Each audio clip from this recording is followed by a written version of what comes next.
at least 25 Palestinians were killed since dawn today in Israeli airstrikes across Gaza. The raids hit central Khan Yunis and eastern Deir al-Balah, where a tent of displaced people near Al-Aqsa Martyrs Hospital was struck. In Gaza City, Israeli forces detonated an armored vehicle packed with explosives in the Sheikh Radwan neighborhood. Residents took to the streets as Israel threatened more strikes on residential blocks and shelters in the west.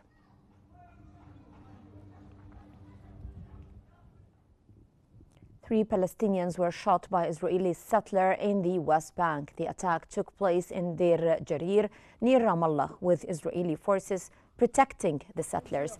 In Qalqiliya, settlers also stoned a Palestinian Red Crescent ambulance at the Kidumim settlement in the northern West Bank.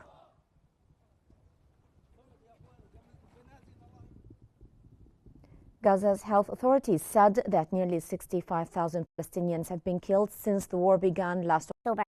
In a statement on Thursday, officials reported 64,718 deaths and more than 163,000 injuries since the conflict erupted on October the 7th, 2023. Hospitals said that 72 people were killed and 356 wounded in the past 24 hours of Israeli strikes. Authorities added that 7 more, including a child, died from malnutrition and starvation in the besieged enclave.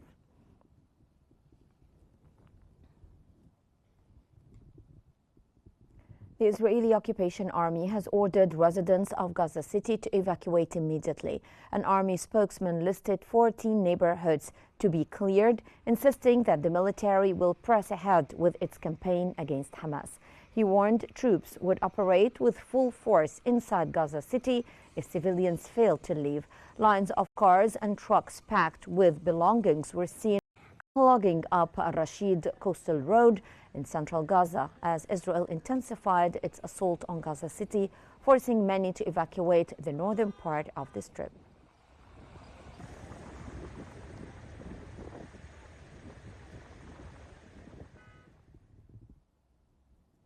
The UN Palestinian Refugee Agency said that civilians in Gaza have nowhere safe to go. UNRWA warned Palestinian families face the worsening food insecurity and desperate conditions as bombardment intensifies.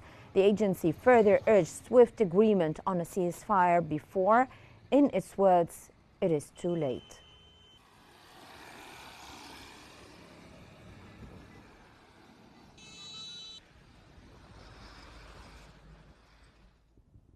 Israeli Prime Minister Benjamin Netanyahu has signed an agreement to move ahead with a highly controversial settlement plan in the West Bank. Speaking in Ma'ali Adumim, Netanyahu vowed that there would never be a Palestinian state as he announced thousands of new housing units. The E1 project, which cuts across the West Bank and severs it from East Jerusalem, has now received final approval. The Palestinian government, international allies and rights groups condemned the move, calling it illegal and a fatal blow to any future peace plan.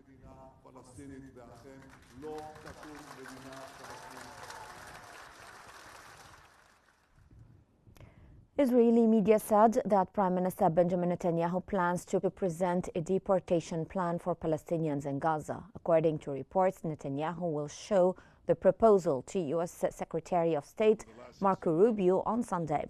The plan envisions mass transfers by sea and air starting next month, with Israel aiming for full control of the enclave. I have no doubt that we can and will finish the job. We will eliminate Hamas's military capability. France's outgoing foreign minister has denounced famine in Gaza and settlement expansion in the West Bank. Jean-Noël Barrot said that both developments are unacceptable and urged more international pressure on Israel to halt its offensive in Gaza and freeze settlement activity. Les manœuvres récentes sont inacceptables et irrespectueuses. On ne construit pas la grandeur d'une nation sur la servitude de ses voisins et de ses alliés, ni sur la projection d'une domination continentale ou hémisphérique. C'est une voie sans issue.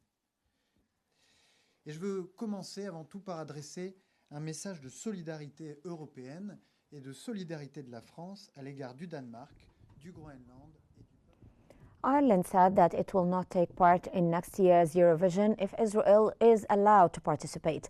Broadcaster RTE called Israel's inclusion unconscionable, given the Gaza war, which local health officials said has killed more than 64,000 people. Israel, a long-time member of the European Broadcasting Union, insists on joining as usual. The EBU said that it understands the concerns as several members raised objections during a July meeting.